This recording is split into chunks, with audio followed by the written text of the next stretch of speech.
Tikamakamba kunena kuti mnyumba ya malamulo mukumayaka moto kwambiri. Tikumatanthauza izi. It is annoying.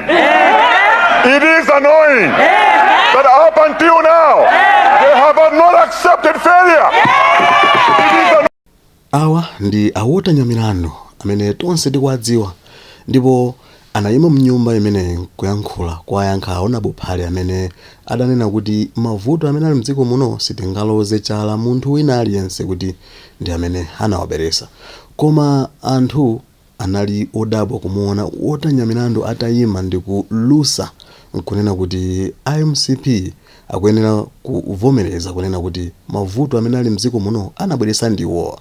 Ndipo ndi zinthu zopyesa mtima kwambiri kuona kuti anthu amene wasakufuna kuvomereza kuti adawononga dziko lino.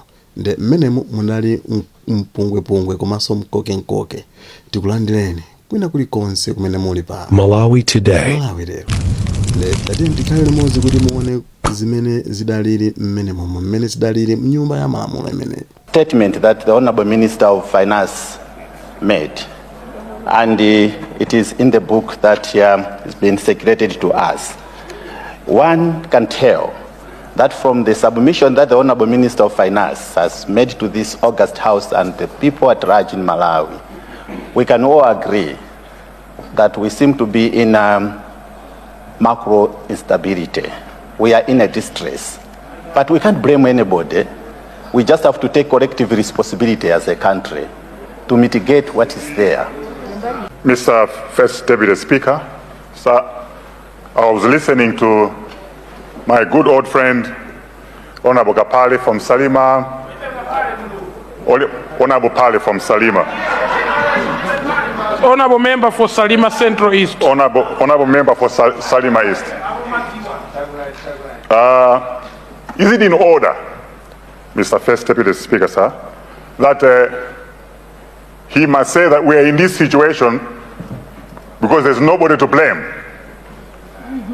Imagine. He has stated that outright, without any shame, that this economy is on the deathbed because there's nobody to blame. No. Is it in order? No. Is it in order? No. Mr. First Deputy Speaker, sir, I want to state here very clearly, we have a problem of denial. Our colleagues on opposition have not accepted the wrongdoing up until now.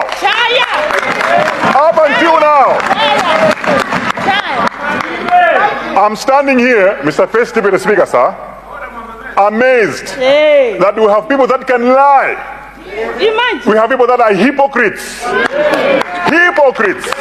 They are not accepting wrongdoing and failure up until now. Mr. First Speaker, their wrongdoing has put DPP in a very difficult situation. They paralyzed this economy. DPP is trying to resuscitate this patient, to give it life. And they are not appreciating the good efforts and the good work by DPP to bring this patient back to life. My fellow land nurse doctor there should know much better that they mess this economy. They must accept and apologize to this country. They owe an apology to this country. They must. They must. Thank you. They must. Thank you, Honorable Member. Order to my right. Thank you, Honorable Member. Let me finish. Thank you, Let Honorable me Member. finish, Mr. First Deputy Speaker, sir. No.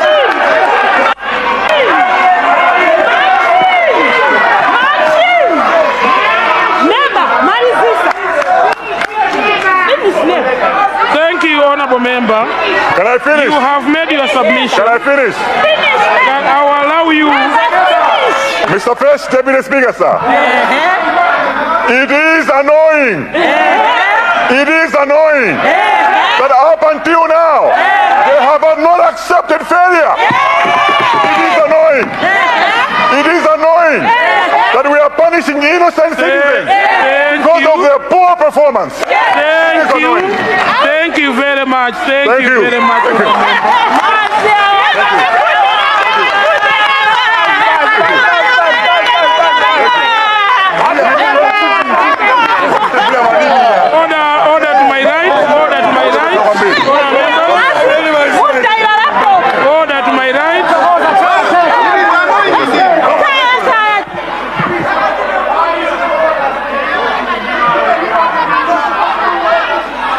Honourable members, if that was a point of order, let's resume our seats. I would like to make few announcements. Honourable members, leader, please resume your seat.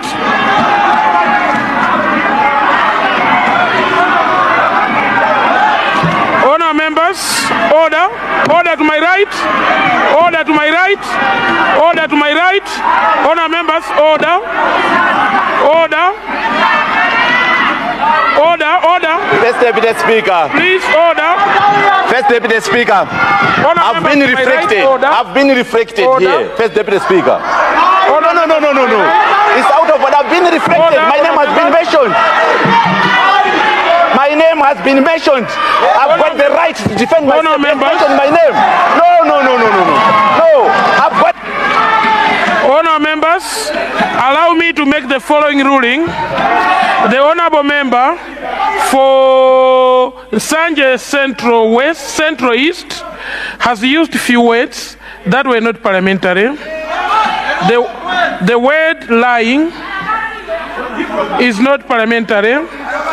Can I encourage you, honourable member, you're going to have time to debate in this house.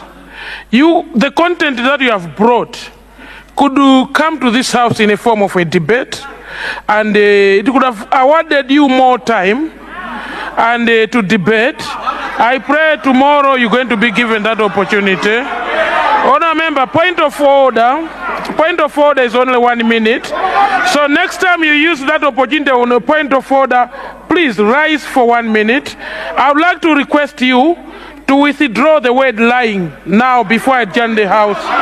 And hypocrites, those two words, the word lying and hypocrites, should be withdrawn. Thank you very much, Honourable Member.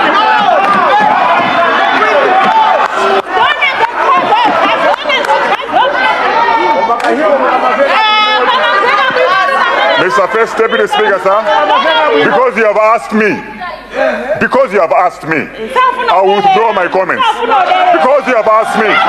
But the truth remains. The truth remains.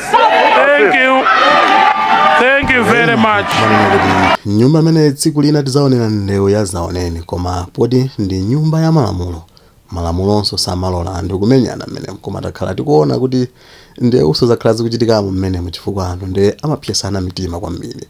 Mmenemo ndi mmene zidaliri dzulo mnyumba ya malamulo. Awota Nyamilandu kuyaka moto kwambiri mnyumba imeneyi. Kwa amene mungotipeza kumene, subscribe to the channel, like, comment, osayiwanso kupanga share kuti zambiri zisamakuphonyeni kufikira nthawi ina lingoti mwakoma nonse. Ziko. Mr. First Deputy Speaker, sir, I was listening to my good old friend, Honourable Kapale from Salima, Honourable Pale from Salima. Honourable Member for Salima Central East. Honourable Member for Salima East.